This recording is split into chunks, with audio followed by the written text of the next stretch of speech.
शांततेत दमाने जा. विनंती आपण जागेवर उभं राहायचं.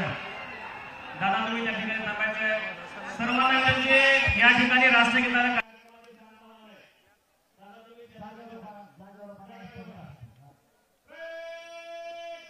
सर्वांचे देवात असलेले ज्यांच्यावर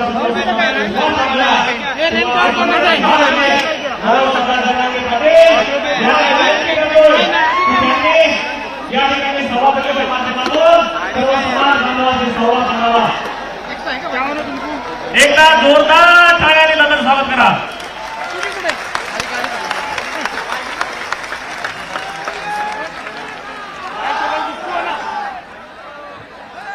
सर्वांना विनंती कृपया आपण शांत बसा. खाली बसून घ्या. सर्वजण खाली बसून घ्या. पाठीमागचे बांधव खाली बसून घ्या. तुमच्या मागे बांधव उभे आहेत त्यांना काही दिसत नाही. कृपया खाली बसून घ्या.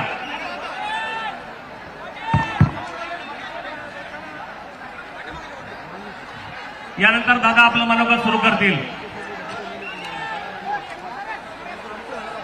हिंदवी स्वराज्याचे संस्थापक राजे छत्रपती शिवराय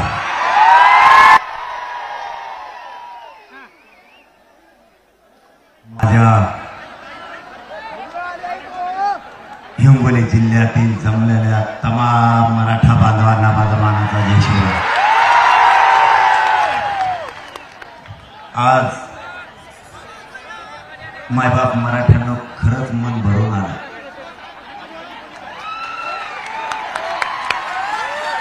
तुमच्या चरणी तुमचं लेकरू आणि मुलगा म्हणून मनापासून तुमच्या चरणी नतमस्तक होतो. हिंगोलीच्या मराठ्यांनी महाराष्ट्रातल्या मराठ्यांना आणि मराठ्यांचे शान राखले. शाबासकी तुम्हाला. एवढ्या विराट रूपानं आपण 4.5 घंटे झालं रस्त्यावरती उन्हात येत. कोणाला पाणी मिळालं कोणाला नाही मिळालं तरी माझी हिंगोलीची लाखोच्या संख्येनं मायबाप समाज आज उन्हाताना स्वतःच्या लेकराच्या न्यायासाठी उभा आहे. आपण महाराष्ट्राला दाखवून दिलं की ज्या ज्या वेळेस समाजावर संकट येतील त्या त्या वेळेस हिंगोली जिल्हा ताकदीनं उसळून उठेल. माझा या हिंगोली जिल्ह्यातून राज्य सरकारला जाहीरपणानं सांगणार, मराठा समाजाचा हा आक्रोश आहे. मराठा समाज स्वतःच्या मुलाच्या न्यायासाठी रस्त्यावर आलाय. एकट्या छगन भुजबळचा ऐकून तुम्ही जर मराठ्यावर अन्याय केला तर याद राखा, महाराष्ट्र किंवा आरक्षण छगन भुजबळची मक्तेदारी नाहीये. छगन भुजबळचा ऐकून जर मराठ्यावर अन्याय करण्याचा प्रयत्न केला तर 288 पैकी एकही उमेदवार सरकारचा निवडून येऊ देणार नाही.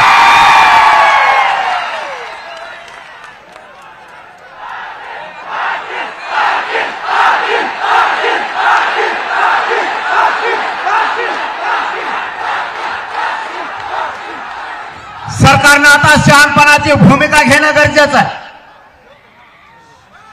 मायबाप मराठ्यांना तुमचा जास्तीचा वेळ घेणार नाही. 4.5 घंटे झाले तुम्ही उन्हात चालताय.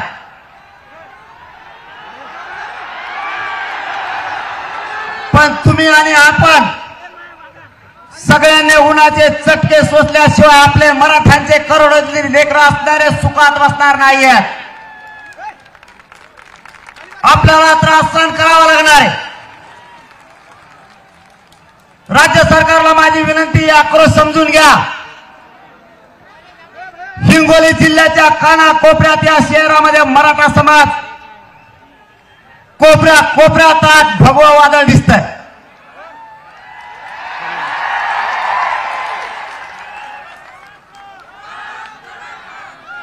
जर छगन भुजबळचं ऐकून मराठ्यांच्या आरक्षणावरती अन्याय केला, आता जसं झालं तसं पुन्हा होईल.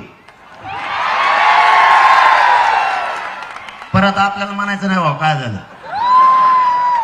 परत परत माया मांडीला मांडी लावून चिटकून येऊन बसली. मला म्हणते पाटील काही करा फक्त पाडा बनू नका. एक मंत्री माझ्याकडे आला, ते म्हणे दुसरा शब्द नाही का काही. म्हणलं कोणचा? ते म्हणले तुम्ही पाडा मानले इकडं धसकून काळजात होते. आमचे का पडानात म्हणे, पण पाडा म्हणू नका, दुसरं काहीतरी म्हणा.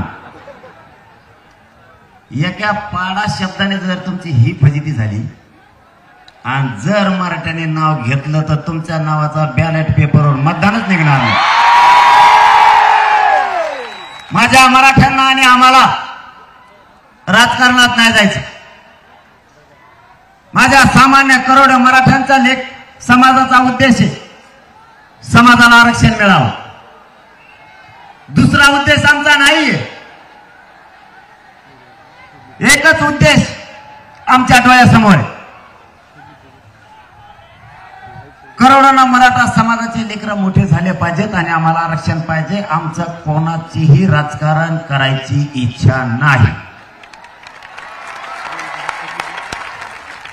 पण जर आम्हाला राजकारणाकडे तुम्ही ओढलं, तुमची फजिती तुम्ही तुमचा उद्योग बघून घ्या.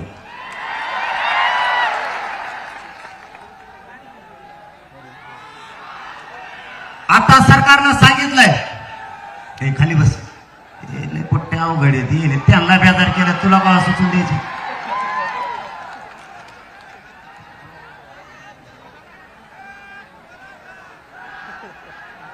आपलं मी तुम्हाला एक 10 मिनिटात उरकिणार आहे सगळं आता, कारण ऊन प्रचंड आहे. आपली मागणी आहे मराठा आणि कुणबी एकच. सरसकट मराठ्यांना कुणबी जात प्रमाणपत्र द्या. ही 10 महिन्यापासून आपली मागणी. आपलं दुसरं म्हणणं असं आहे, तुम्हाला सरसकट द्यायचंय, ही जबाबदारी तुमची. सगळ्या सोयऱ्यांची अंमलबजावणी आम्ही दिलेल्या व्याख्याप्रमाणे सरकारने करायची आणि टिकवायची सुद्धा सरकारनं. आपण सरकारला आता झालेल्या उपोषणाच्या दरम्यान चर्चा केली, त्यावेळेस आपण सरकारला सांगितलंय 83 क्रमांकाला म्हणजे 1967 ज्या ओबीसी आरक्षणात या ऐका ना, आरक्षण पाहिजे, नुसतं आरडा नको दिसून देऊ. काय करतो मग आता? कुणाला तरी एक जणाला दिसणारच नाही. किमान आपल्यावरती काय संकट ओढलंय हे तरी 10 मिनिटात समजून घ्या. तुम्ही ही जी ताकद लावली यातच महाराष्ट्र खुश झालेला आहे तुमच्यावर. फक्त काही गोष्टी समजून घ्या. 4.5 घंटे झाले आपल्या माता मावल्या उन्हात आणत तळतायत.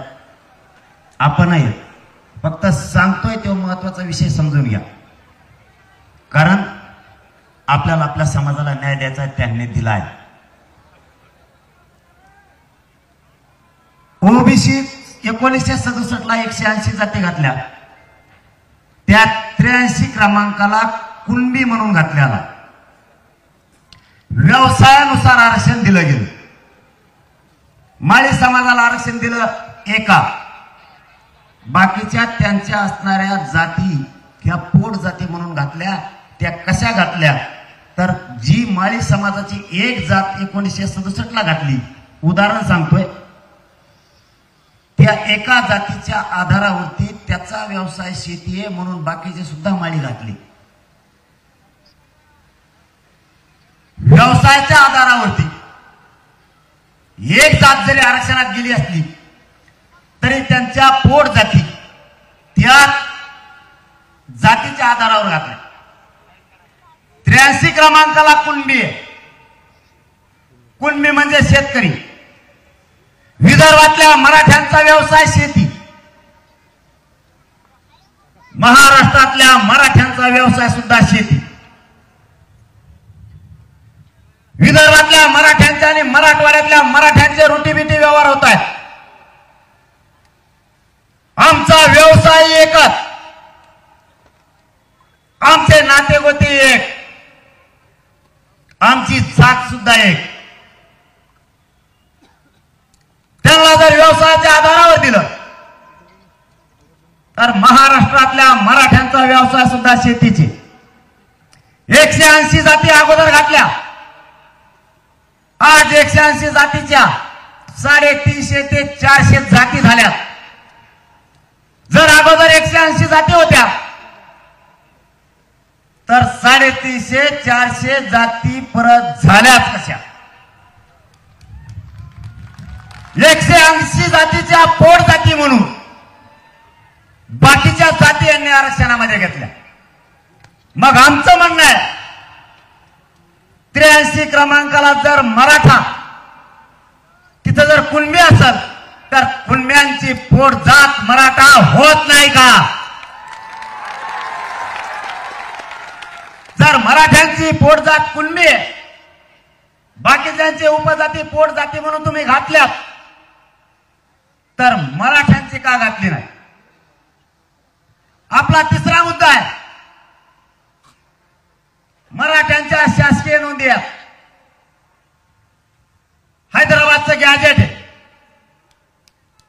त्या गॅजेटमध्ये सगळाची सगळा मराठवाडा हा ओबीसी आरक्षण आहे. ते गॅजेट का लागू केलं जात नाही? छत्रपती शाहूराजांनी या राज्यातल्या आणि देशातल्या लोकांना आरक्षण दिलं. ते सातारा संस्थानच्या गॅजेटमध्ये पश्चिम महाराष्ट्रातला सगळा मराठा कुणबी म्हणून काय घेतला जात नाही?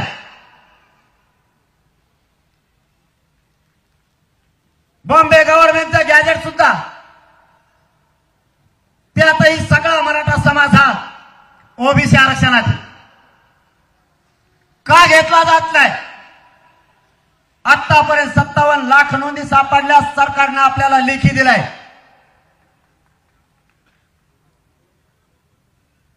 मग त्यांच्या नातेवाईकाला का दिलं जात नाही?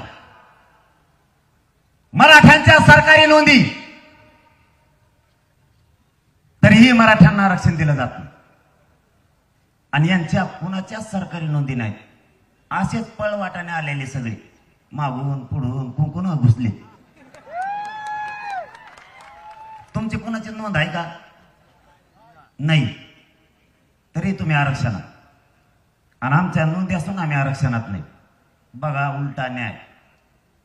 काल माझ्याकडे कैकाडी समाजाचं एक पथक आलं होतं, शिष्टमंडळ. त्यांनी सांगितलंय तुमचं तरी बरं आहे, आमचा लयच पचका झालाय. म्हणलं तुमचं काय झालं बाबा? आता आमचं दुरण ट्याका ना, आणखीन तर तुमचं काय झालंय? ते म्हणले आमची एकच जात आहे कैकाडी समाजाची, 2-3 नाहीत, काही नाही. विदर्भात कैकाडी समाजाची जात एससी आरक्षणात आहे. खानदेशात कैकाडी समाजाची जात एसटी आरक्षणात आहे आणि मराठवाड्यात कैकाडी समाजाची जात ओबीसी आरक्षणात आहे. बघा मंडल कमिशनचा प्रताप कशी काढी लावून ठेवली मंडल कमिशन. एकच जात 3 जाती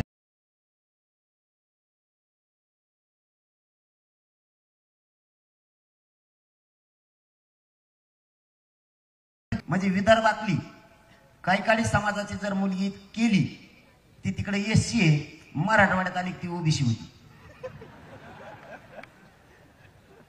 मराठवाड्यातली कैकाडी समाजाची मुलगी ही इथं ओबीसी आहे, विदर्भात दिली ती एससी होती. आणि विदर्भातली कैकाडी समाजाची मुलगी जर खानदेशात दिले तिकडे गेले ती एसटी होती. म्हणजे आपल्यासारखं झालं त्यांचं. आपण विदर्भात गेलो तिकडे गेले की ती कुणबी होती, तिकडची पोरी की आपण केली ती इकडे आली ओपन होती. कोणाचेच कोणाला मेळ नाही. आपला नेमका आंतरजातीय व्यवहार आहे का रोटीबिटी व्यवहार आहे? काहीच मेळ लागा नाही. माझ्याकडे आपल्यात मराठवाड्यातला आलता जालना जिल्ह्यातला, तेव्हा म्हणला आपली बाईक विदर्भातली ती कुणबी आहे, मी ओपन आहे. पोराला काय लो म्हणलं, आता मी काय सांगू काय लो आहे का नाही लफड. तेव्हा म्हणला ती आपली पाहुणे मी तिचा पाहुणा, दोघं मराठा. पण पोरगा आता ओपन धरा ओबीसी धरा म्हणलं काहीतरी धरा आता आरक्षण मिळूस तर काय करतात. ही सत्य परिस्थिती. मराठ्यांचा नोकरीतला टक्का वाढायचा कमी झाला.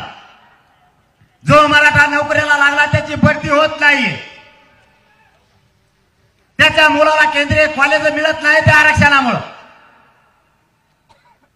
मराठ्यांच्या लोकांनी रात्रंदिवस कष्ट करायचे आणि मुलं शिकवायचे या आरक्षणामुळे त्याला नोकरी लागत नाही किंवा उच्च शिक्षण मिळत नाही. या हिंगोली शहरातून मी सरकारला जाहीरपणाने सांगतोय 13 तारखेचे 8 मराठ्यांना आरक्षण द्या. जर ओबीसीतून आरक्षण नाही दिलं 13 तारखेच्या नंतर निर्णय झालेला तुम्हाला झेपायचा नाही.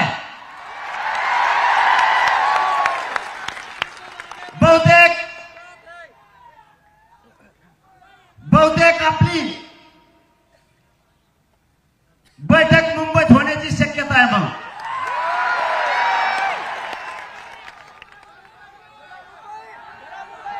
पण ह्या बारील तुमच्यावर आता तर म्हणतात तसंच ह्या बारील माघारी चला म्हणलो होतो. तुम्ही आज तुम्ही जर ह्या बारील म्हणल्या ना इथं जागेवर बस माघारीत नाही जात तिथंच बसू जाऊ द्या जबरदस्त. त्याला काय नावेला जे आपलं त्यांना छगन भुजबळच लागत होई कडाल घेऊन येईन म्हणा.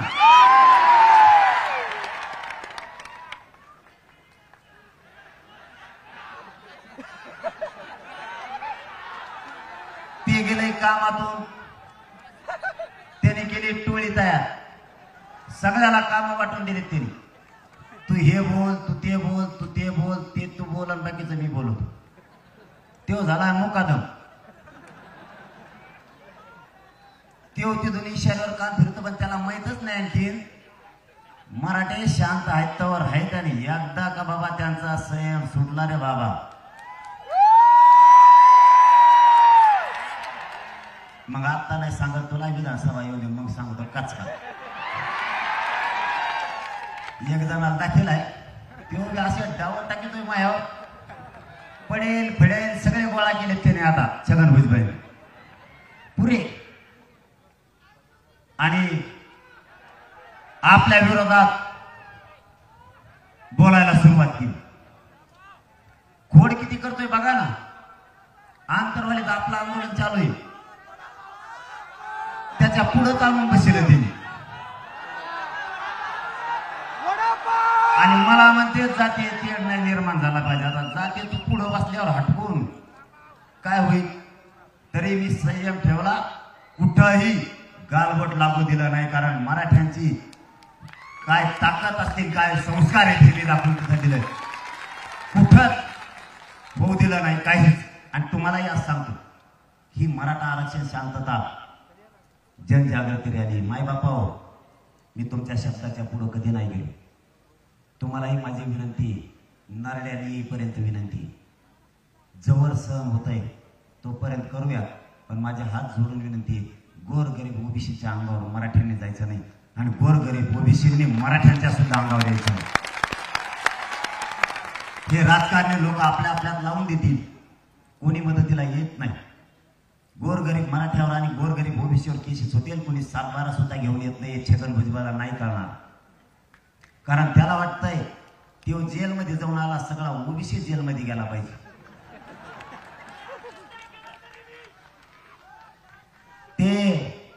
त्यांनी असं पेरलंय ना भयानक दंगली व्हावात म्हणून.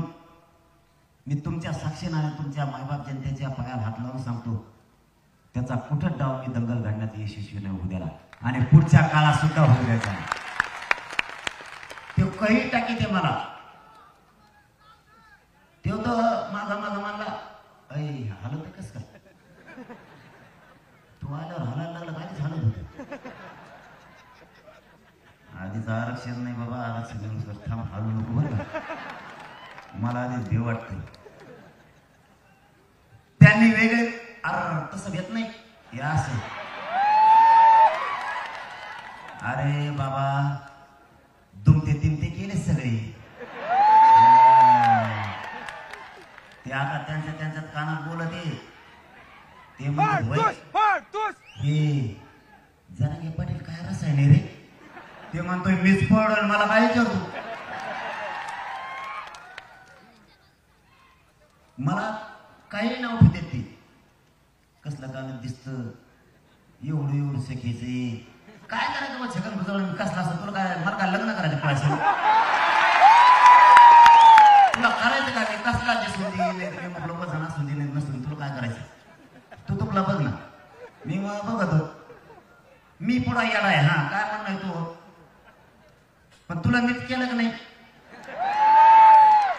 मला काहीच अक्कल नाही बाबा या म्हणण्याने. काही म्हणतात मला घटना कळत नाही, कायदा कळत नाही, शिकलेलंच नाही, 34 शिकलेलं आहे. 4थीला मला 3 मार्क पडले. तुला काय करायचं. तुम्ही एवढे हुशार आहेत, तुम्हाला सगळ्याला पालत टाकून 1.5 कोटी मराठा आरक्षणात घातला का नाही. मी असू दे मराठाला मी येणार बरा आहे. तू मग शिकलेला आहे, तू तसाच राह. मी तुला करायचं काय कसला असू दे. मी पायावर नाही चालत, टकोऱ्यावर चालवतोय. तुला काय करायचं. काय ते मला काही म्हणते. काही आता नवीनच लिहिले म्हणले काहीतरी मिथूनच हे म्हणले. मी तुला काय करायचं. मी मिथून असो नाही तर काही असो, तुला काही घेणं आहे का. पण खोटी कशी जाम ठोकली, कस काय उलटी पालटी केलं सगळे. मस्ती जिरिली का नाही. तुला करायचं काय. तू तुझ्या जातीचं बघ, तुझी जात मोठी करायचं बघ. लोकांचे माप घेतो कशाला. आणि मग माप घेता घेता 26च्या धुळ्या उताने करून घेतले. आता तर 200च्या करणार आहेत आम्ही. मग आमच्या नादी लागलं खलास 200 सुपडा साप कायम घरी नुसतं जमिनीवर बसायचं, माती टोकरायची. मग कस काय पडलो, कस काय पडलो, कस काय पडलो, कस काय पडलो. दुसरं काही कामच नाही करायचं, नुसती माती टोकरायची. मराठ्याच्या नादी लागले कार्यक्रम. मायबापा एकजूट असू द्या. यांनी किती षडयंत्र करू द्या. सरकारनं अभ्यासात सुद्धा आपल्या विरोधात उतरलेत मराठ्यांचे. तेही बोलायला लागले.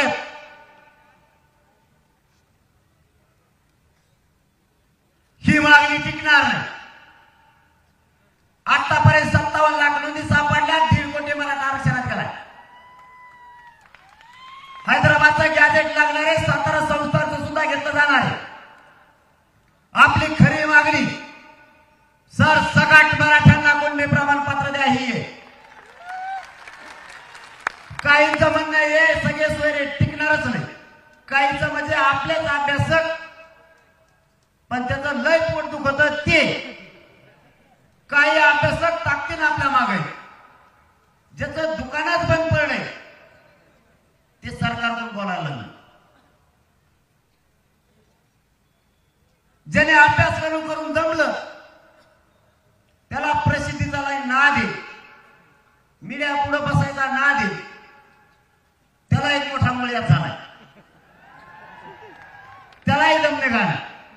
बरं टिकणार नाही असं ग्राह्य ठेवू. 16% आरक्षण दिलं. मराठ्यांचं टिकून दिलं नाही.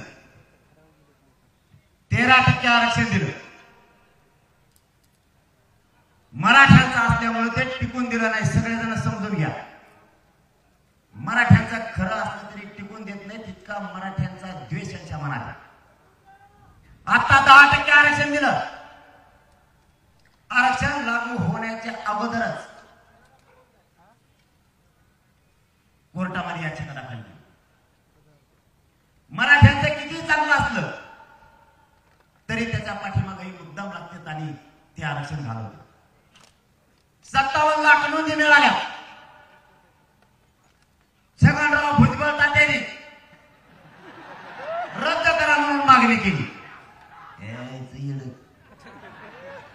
आमचं रद्द केलं होतं. मंडल कमिशन नाही सगळं जोडवायला लावायचं होतं. तुला माहित नाही. त्याला माहित आहे मंडल कमिशन चॅलेंज होतोय. कोर्टात घेता येतो. 16% आरक्षण उडत. काय हरवलं तो.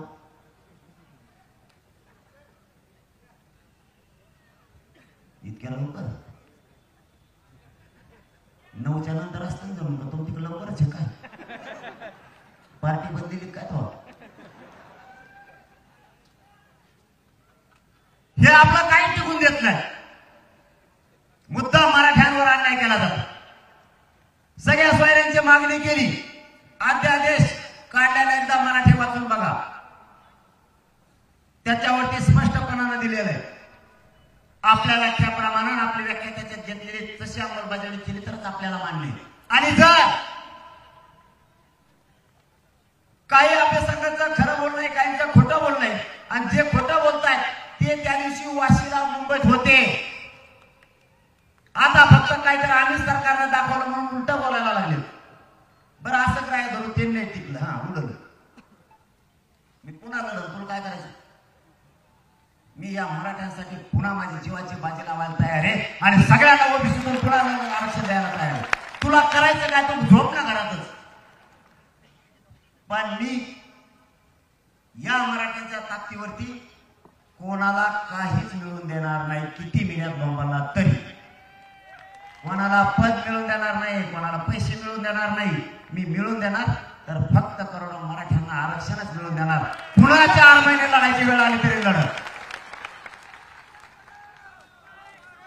मी फक्त चुकच शोधायला काही कामाला लागली मी काय चुकवतो का दुःख द्यायला लागले मला तुम्ही चूक कोणाकडून होत नाही ही चूक काढायची वेळ नाही तुमचं आमचं काही वाद असेल काही नाराजी असेल ती दिवस ही नाही आज समाजाच्या पाठीवर हात टाकून समाजाच्या एकजूट वाढवून त्याला आरक्षण देण्याची गरज आहे आज एकमेकाचे गुन्हे धुणे काढायची वेळ नाही समाजावरती संकट भोंगावते समाजाला वेठीस धरायचं काम केलंय तुम्हाला माझी विनंती आहे जर सरकारने आरक्षण नाही दिलं तर पुन्हा मुंबईकडे जावं लागेल तुम्ही सगळे येणार का जरांगे पाटील तुम आगे बढ़ो जरांगे पाटील मनाने सगळे एका आवाजात सांगा जर मुंबईला जायचं ठरलं तर हात वर करून सांगा येणार का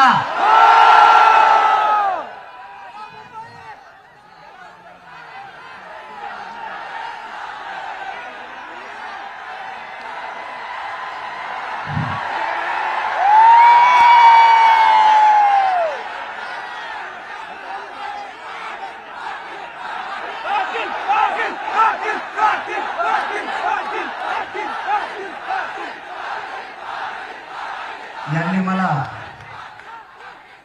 शेवटचा मुद्दा सांगतो यांनी मला आणि माझ्या समाजाला घेरायचं ठरवलं माझा मराठा समाज एकत्र आला माईबापांना आणि माझ्या भावांना खूप जणांच्या पोटात जळायला लागलं यांचा समाज एकत्र आला यांनी एक शिक्का मतदान केलं माझा समाज कधीच यांच्यावरती रुसला नाही कधी नाराज झाला नाही यांना आरक्षण दिलं माझा समाज कधीच म्हणला नाही यांना का आरक्षण दिलं आज माझ्या लेकरांना मराठ्यांचे लेकर आज मोठे होणार आरक्षणाची किंमत मराठ्यांना कळायला लागली तर सगळेजण मराठ्यांच्या विरोधात उतरायला लागले बीड मधल्या मराठ्यांनी एकजुटीने यावेळेस मतदान केलं म्हणून त्यांना त्रास व्हायला लागला मी सरकारला इथून जाहीरपणानं सांगतोय माझ्या मराठ्यांना गोरगरिबांना त्रास होता कामा नाही मला सहन होतं तर मी सहन करीन पण जर माझ्या मराठ्यांनी एकजूट केली म्हणून त्याला जर तुम्ही त्रास देणार असला त्याला वेठीस धरणार असला सहन होतं तर सहन करून येतात जशाला तसं उत्तर देऊ मी मुख्यमंत्र्यांना जाहीर मी माझ्या समाजाच्या हानी नाही होऊ देणार माझ्या समाजाच्या मुलाला माझ्या समाजाच्या मुलीला तुम्ही आडून जर त्रास देणार असाल तर आम्ही उघड्या डोळ्याला नाही बघू शकत मराठ्यांना इथून पुढे सांगतोय कोणावर अन्याय करायचा नाही आणि कोणाचा सहन पण करून घ्यायचा नाही सरकार जाणून बुजून आपल्यावरती खोट्या केसेस करताय एकाही खोट्या केसेसला मराठ्यांनी भ्यायचं नाही यांनी आरक्षण असून राज्यातले सगळ्या पक्षातले ओबीसीचे नेते एकत्र आले या हिंगोली जिल्ह्यातून महाराष्ट्रातल्या सगळ्या पक्षातल्या मराठ्यांच्या मंत्र्याला आणि आमदारांना आवाहन करतोय की सगळ्या पक्षातले ओबीसीचे नेते एकत्र आलेत. माझा मराठा समाज चारी बाजूने घेरलाय. मराठा समाजाला ताकद देण्याची ही वेळ आहे. सगळ्या पक्षातल्या मराठ्यांनी आमदारांनी आणि मंत्र्यांनी मराठा समाजाच्या पाठीशी खंबीरपणाने उभा राहा. यांना आरक्षण असून मराठ्याला आरक्षण मिळू नये म्हणून मराठ्यांचा आरक्षणाला विरोध करायला लागले. एकही नोंद मराठ्यांची रद्द होता कामा नये. मुख्यमंत्री साहेबांना जाहीरपणाने सांगतो, ठरलेल्या 9 मागण्या तातडीने द्या. ओबीसी समाजाचे नेते आरक्षण असून ताकदीने लढायला लागलेत, तर माझ्या समाजाला आरक्षण नाही मग तो किती ताकदीने लढाल. तुम्ही तुमच्या जातीसाठी कट्टर आहेत, मी सुद्धा माझ्या जातीसाठी कट्टर आहे. किंच मागाटाला तयार नाही. तुम्ही तुमच्या जातीसाठी केशी सांभाळ घ्यायला भेट नाही. माझाही समाज तुमच्या खोट्या केसेस घ्यायला भेट नाही. पण ओबीसीतून आरक्षण घेतल्याशिवाय सुट्टी नाही. कितीही डाव टाकू द्या, तुमचा विश्वास जोपर्यंत माझ्यावरती येतो तोपर्यंत हा मनोज जरांगे तुमचा मुलगा माग सरकत नाही. शब्द आहे तुम्हाला माझा. आता तर ड्रोनच आणलेत त्याने आमच्याकडे. ड्रोनच आणलेत. का करतोय त्याची त्यालाच नाही. रानात उभा आहे आणि रानात झोपतो, तिकडच येतोय. इकडे बापराने खबर राहतं, एक इकडं राहतं, इकडं राहतं, एक इकडं राहतं. इकडचं तिकडचंच वाटतं. नुसता लावत त्याचा. पोलिसाला मेळ लागा नाही काय ते डोके खाली ते काय त्याने टावर शोधले. टावर शोध म्हणले त्याला रेजत नाही. टावर कसं काय शोधत? ते इतकं पॉवरफुल आहे वाटतं. खूप मोठ्याच हात आहे त्याच्यात. बरं काय सापडेल? बरं सापडायला हाय का आमचं?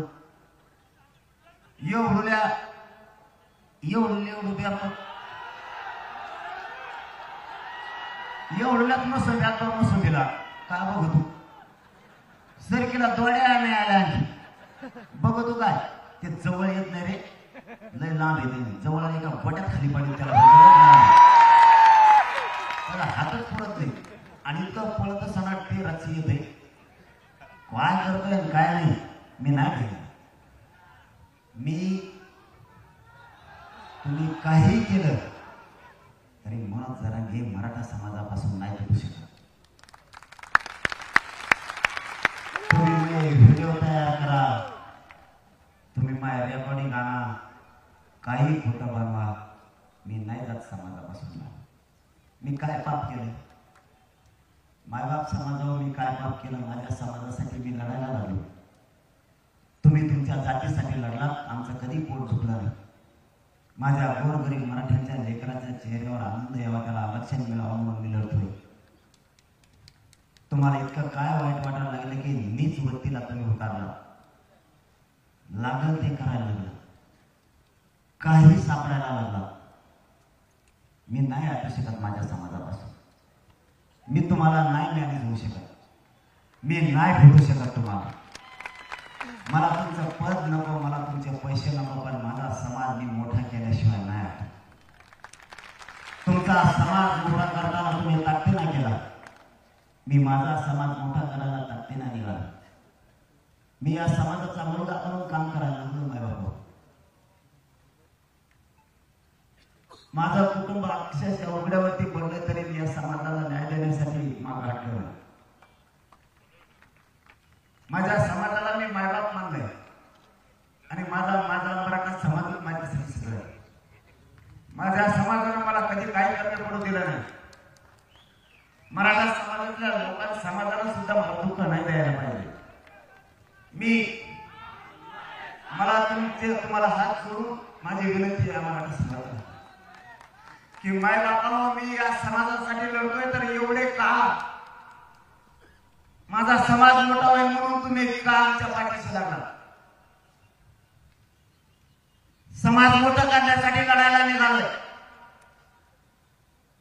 माझ्या समाजानं खूप वेदना सहन केल्या, खूप त्रास सहन केला. माझ्या मायबाप समाजानं लेकरं शिकून खूप मोठे व्हायचे स्वप्न बघितले. त्या आरक्षणामुळे माझ्या समाजाचे लेकरं नाही मोठे होत. मला सरकारनं उघडं पाडायचं ठरवलंय. माझी या समाजापुढं, या हिंगोलीचा महाराष्ट्रातल्या मराठा समाजाला हात जोडून विनंती आहे, मला उघडं पडू देऊ नका. यांनी ठरवलंय की मला उघडं पाडायचं आणि म्हणून जरांगे जर लांब गेला तर मराठा समाजाला इतका निष्ठावान कुणीच मिळू शकणार नाही. याला संपवा, याला बदनाम करा, पण याला संपवा. यांनी मला उघडं पाडायचं ठरवलंय. माझी तुम्हाला सगळ्यांना विनंती, आपला समाज मोठा होईपर्यंत उघडं पडू देऊ नका. मला तुमच्या पाठबळाच्या आणि आशीर्वादाची गरज आहे.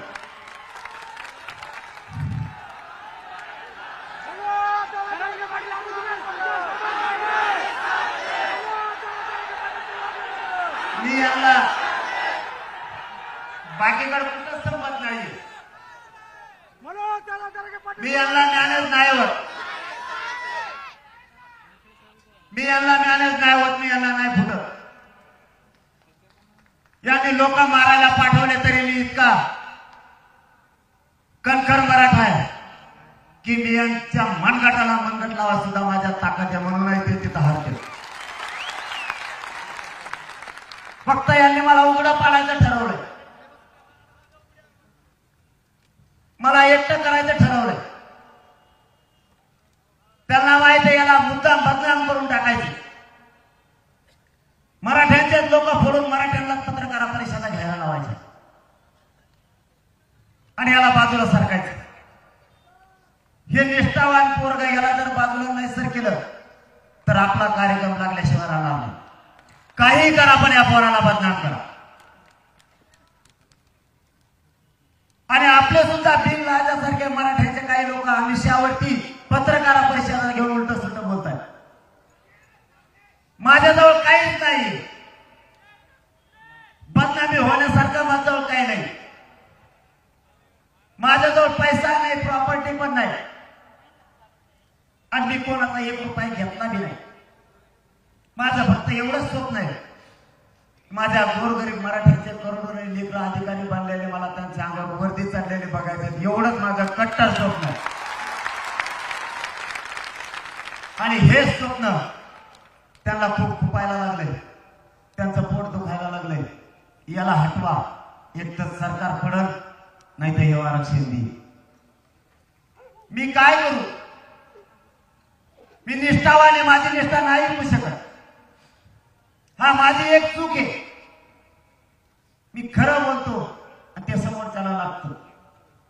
माझ्या पोटात कपट नाहीये. मी कपटी भावनेनं कोणाशी नाही वागत. त्यामुळे समोरच्याला मी खपत नाहीये. मी निर्भीडपणानं समोर बोलतो. ते लोकांना सहन होत नाही. काही जणांना वाटतं पैसा आणि पद कमवले पाहिजे. मला वाटतं समाजाचं रक्त पिऊन आपला संसार आपण मोठा करू नये. आपला समाज आपल्या समाजाच्या ताकदीवर मोठा झाला पाहिजे. आपले लेकरं राज्यापासून केंद्रापर्यंत अधिकारी बनले पाहिजे.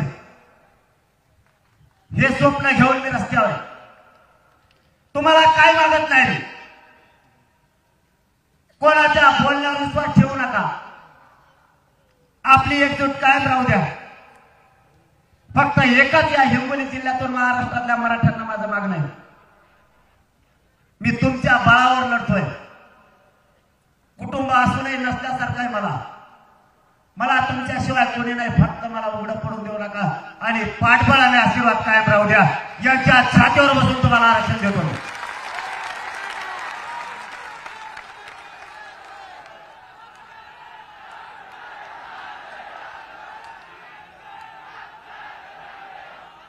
गोरगरीब मराठ्यांना किंमत आणण्याचं काम मी करायला लागलो. गोरगरीब मराठ्यांची प्रतिष्ठा वाढली पाहिजे,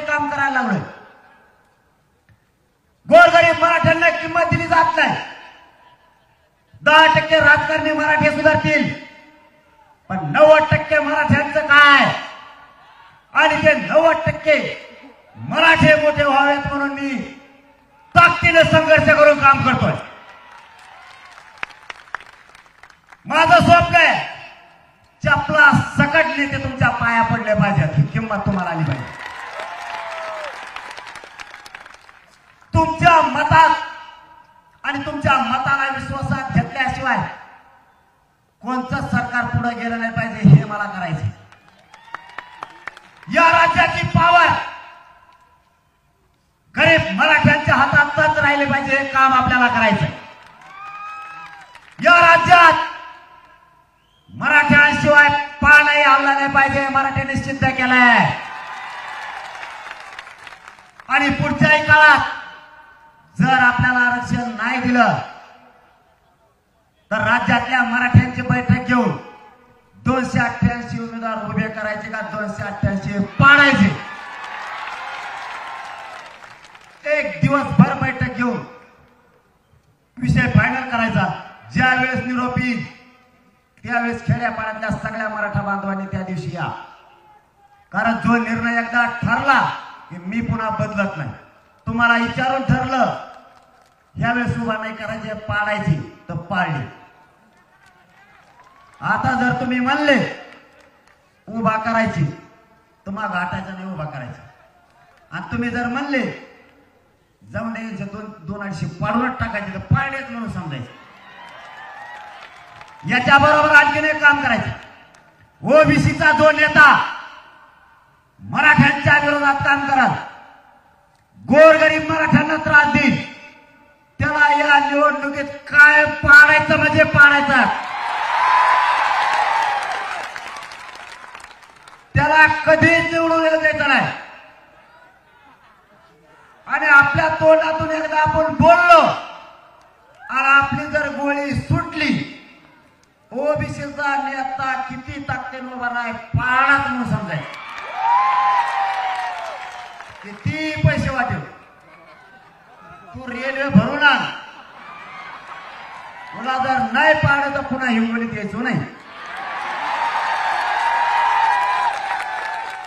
महाराष्ट्रातला कोणताही नेता असो माझ्या गोरगरीब मराठ्याला त्रास दिला की त्यो नेत्याच्या हातात राजकीय पावर ठेवायची नाही. पाडायचं म्हणजे पाडायचं. जसे मराठ्यांनी काही पाडले तसे. पुन्हा जर कुमकुमी जिरली नसली तर राहिलेल्यांची विधानसभेत जिरणार म्हणजे जिरणार. पाडणार तू पेट्या पळेव, तू बोगस मतदान कर, तू काही कर, पाडणारच. नसता मराठ्यांच्या खांद्यात हात टाकून चालायचं. दादा तुला चांगला, तुला छान, तुला सुंदर दिसतो. नाही दिसला तरी म्हणायचं सुंदर दिसतो. मराठ्याशिवाय आपलं धकत नाही बा. आपण दोघं मित्र येते एकामेकाची. भजे चारायला नाही जाय त्याला. मराठ्याला गोड बोलायचं. त्रास दिला त्यांच्या धुऱ्या उलट्या झाल्या तशा तो केल्याच म्हणून समजायचं. मग राज्यात कोणता नेता असो त्याला असो हाय ह्यो उपटा नाही त्यांना दुसरा कोणता ठोकेतो. आता पहिलाच खोटा मारायला उपटा नाही त्यांना. आता त्यांना त्याच्यातच फजिती झाली. म्हणून सांगितलं महाराष्ट्रातल्या मराठ्यांच्या नादी लागायचं नाही. मुस्लिम समाजाला सुद्धा आरक्षण मिळालं पाहिजे. का नाही मिळालं पाहिजे? कशामुळे नाही मिळालं पाहिजे? मुसलमान सुद्धा कुणबीत निघाले. त्यांचं म्हणणं आहे मुस्लिमांना आरक्षण नाही देता येत. नको देता येत, नाही देता येत. पण एक सांग, बागवान समाजाला दिलं की नाही? तो मुसलमान आहे का नाही? मग ह्यो बी मुसलमान असेल ना दुसरा बी. तुम्ही फरक कसं काय करता? त्यांचं म्हणणं आहे या बागवानाकडे शेती आहे म्हणून त्याला देता येतं. अरे येड्या, त्या बागवानाकडे शेती पण दुसऱ्या मुसलमानाकडे वावर नाही. 2 एकर ती तू त्याला वावर काचा का तो भाड्यावर थांबतोय? वावर नाही त्याला, तू देऊन टाक.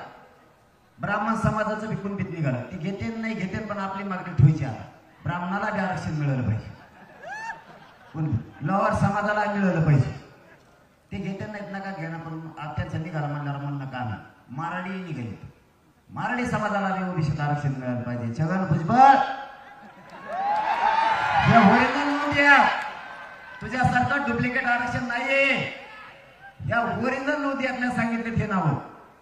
मारवाडी समाज, मुस्लिम समाज खूप या आरक्षणात निघाला. लोहार समाज, राजपूत समाजाला एका आरक्षण आहे, दुसऱ्या नाही. कशामुळे नाही? एका राजपूताला आहे, दुसऱ्या नाही. काय कारण आहे बा? ते मला म्हणते तुम्ही दुसऱ्याचं नका करू बा, तुमच्या तरी बेजार आहेत, आम्ही इथं हे कशाला? म्हणलं आपलं तरच असतं, सगळ्याला समान न्याय मिळावा अशी घटना सांगते आणि त्याप्रमाणे मी चाललेलो आहे. जे कायद्यात असेल तेच बोला म्हणते, तर कायदा सांगतो व्यवसायाच्या आधारावर आरक्षण दिलंय, तर मग बागवानाचा व्यवसाय तेवचे, दुसऱ्या मुसलमानाचा तेवचे, त्याला द्या. लिंगायत समाजाचा व्यवसाय तेवचे, त्याला द्या. राजपूत समाजाचा पण तोच आहे, त्यालाही द्या. त्यांच्या जर ओरिजिनल नोंदी निघाल्या तर त्यांना आरक्षण देणं आवश्यक आहे. तुम्ही कसे देत नाही ते मात्र आम्ही आता बघणार. काय काय बांधवांचा मुद्दा आपल्या हातात घ्यायचा. कशामुळे नाही न्याय मिळाला पाहिजे? मराठ्यांनी मोठ्या भावाची भूमिका पार पाडायची, सगळ्यांना न्याय मिळाला पाहिजे आणि मराठ्यांना सुद्धा मिळाला पाहिजे. तुम्हाला जाता जाता पुन्हा एकदा सांगतो, ताकदीने एकजूट राहा, एकजूट फुटून देऊ नका. आणखीन एकाशी एक माणूस जोडा. एवढी अभूतपूर्व तुमची रॅली 9 किलोमीटर पण बसत नव्हती. अख्खा महाराष्ट्र तुमच्यावर शुभेच्छाचा वर्षाव करत आहे. हिंगोलीकरांचे मनापासून आभार. फक्त आणखीन एकाशी एक जोडा, गाव खेड्यापर्यंत जा. कायदा सुव्यवस्था बिघडू द्यायची नाही. छगन भुजबळचं स्वप्न दंगल होण्याचा पूर्ण होऊ द्यायचं नाही. एकाही मराठ्यांनी ओबीसीच्या अंगावर जायचं नाही आणि ओबीसीने मराठ्यांच्या अंगावर यायचं नाही. पण ओबीसीतून आरक्षण घेतल्याशिवाय एकाही मराठ्यांनी मागं सरकायचं नाही. माझा शब्द आहे तुम्हाला. माझ्या मरणाच्या शेवटच्या घटका मी या समाजासाठी मोजायला तयार आहे. माझा जीव जरी गेला, मला गोळ्या जरी घालून मारलं तरी तुमच्याशी कधीच दगा फटका करणार नाही. तुमच्या लेकराला ओबीसीतून आरक्षण दिल्याशिवाय एक इंच भाग आटणार नाही. फक्त ताकदीनं माझ्या पाठीशी उभा राहा एवढीच विनंती करतो आणि थांबतो. धन्यवाद. जय शिवराय. सगळ्यांनी शांततेत दमाने जा. विनंती, आपण जागेवर उभं राहायचं. दादा तुम्ही त्या ठिकाणी थांबायचं. सर्वांना विनंती, या ठिकाणी राष्ट्रगीताला